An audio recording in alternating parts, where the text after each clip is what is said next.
tayo ngayon sa kabundukan ng Amlimay at naghahakot tayo ng kahoy, firewood, pang bonfire natin at malamig ang panahon. Yan, isasakay natin sa tinatawag na tramline galing sa gilid ng kalsada dun sa taas papaba dito sa atin. Yan, may umaakit na tao, kapitbahay natin yan. Yan, sasakay natin sa tramline pababa rito.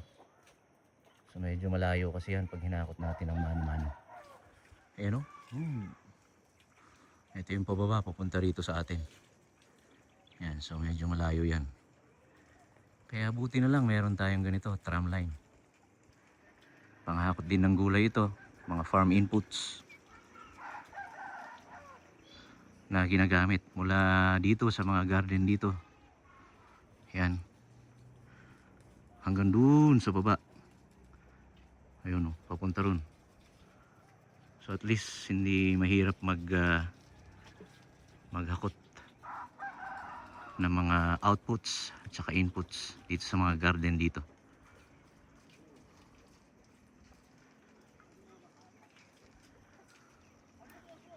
Oh, ayan, andyan na raw. Pababa na. O, abangan nyo, Creed, Jason. Abangan nyo, ha. Ayan, mga nag-aabang. Ayan, pababa na. Mamaya, Creed, sumakay ka ron, ha. Para ma-testing mo. Ang tawag natin dyan, zipline.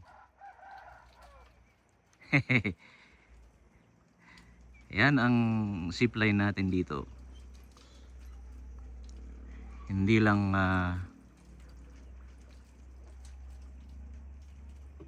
yan. Pababa na, oh. Pababa na yan. Ayan. Yun.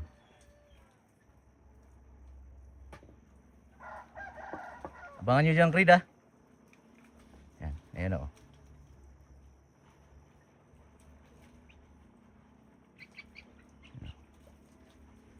Mga pang bonfire natin yan para mainit ang ating gabi sa malamig na panahon.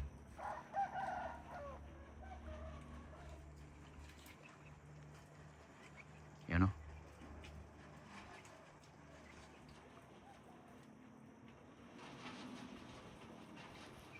Yan.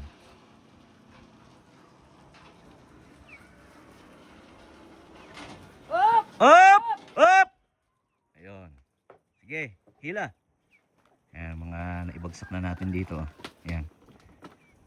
Sige, Jason, Creed, hila. Tutulong na ako. Kaya?